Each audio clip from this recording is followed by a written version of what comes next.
Bonjour à tous. Aujourd'hui, on va se pencher sur une idée assez troublante. Le système qui organise notre monde depuis la fin de la Seconde Guerre mondiale, il ne fonctionne tout simplement plus.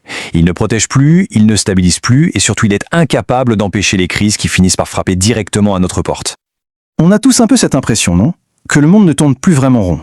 Comme si les grandes puissances, les organisations internationales, bref, toutes ces institutions qui sont censées garantir la paix, avaient complètement perdu le contrôle. Et ce sentiment, il devient très concret quand on regarde les impacts sur notre vie de tous les jours. Prenez par exemple nos factures d'électricité, qui grimpent sans qu'on saisisse toujours bien pourquoi. C'est la même chose quand on va au supermarché. Les prix du panier de courses s'envolent et ça semble directement lié à des choses qui se passent à des milliers de kilomètres de chez nous. Donc au final, c'est le pouvoir d'achat qui prend un coup. On sent bien que des décisions lointaines viennent bousculer notre quotidien, mais sans qu'on nous explique vraiment comment tout ça est lié. C'est justement ce lien qu'on va décortiquer ensemble. Alors, d'où vient le problème? D'où vient tout ça? Eh bien, tout nous ramène à un mécanisme qui a été créé il y a presque 80 ans, juste après la Seconde Guerre mondiale. Et ce système, aujourd'hui, est complètement dépassé.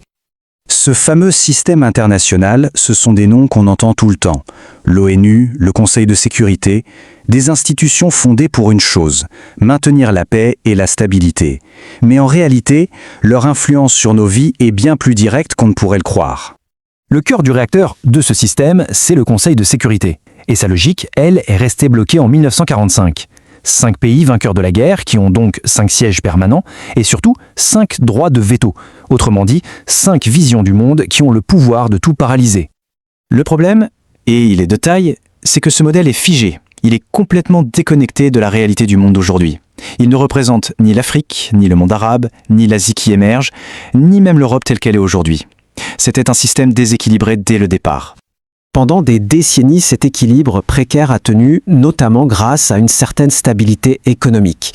Mais quand les crises récentes ont commencé à frapper, eh bien, comme le dit la source, tout s'est effondré comme un château de cartes. D'un coup, on a vu toute la fragilité du système. Et cette fragilité, on l'a ressentie de plein fouet ici, en Europe.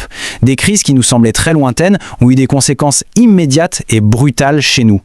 Il y a surtout 2 conflits qui ont agi comme de véritables détonateurs. La guerre en Ukraine et la guerre à Gaza. A priori loin de nous, mais qui ont provoqué une onde de choc économique, énergétique et politique en plein cœur de l'Europe.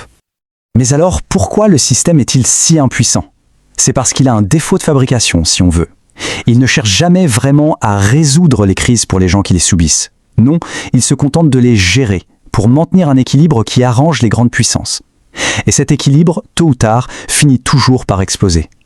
Les conséquences de ces échecs, on les voit très bien en France. Notre dépendance au gaz russe, au blé ukrainien, tout ça a fait exploser les prix. Les blocages en mer Rouge ont mis le bazar dans nos chaînes d'approvisionnement. Et bien sûr, tout ça vient nourrir les tensions politiques et sociales ici. Bon, si le système est en panne, qu'est-ce qu'il remplace? C'est pas si simple en fait. On n'assiste pas à un effondrement total, mais plutôt à un phénomène de vide du pouvoir. D'habitude, les ordres mondiaux changent après une grande guerre ou la chute d'un empire. On n'en est pas là. Ce qui se passe, c'est beaucoup plus subtil. Ce n'est pas un effondrement brutal. Non, c'est plutôt un rétrécissement. Une sorte de contraction du pouvoir mondial. L'ONU est moins présente, les alliances se fissurent, les États-Unis regardent davantage vers l'intérieur, le système perd de son influence, de sa capacité à agir partout. Et ce vide, évidemment, il ne reste pas vide, il est tout de suite rempli par de nouvelles puissances régionales qui deviennent incontournables. La Turquie, l'Iran, l'Arabie Saoudite et même des groupes d'États en Afrique de l'Ouest. Plus le système central est faible, plus ces acteurs ont les mains libres. L'exemple parfait de ça, c'est ce qui s'est passé en Syrie.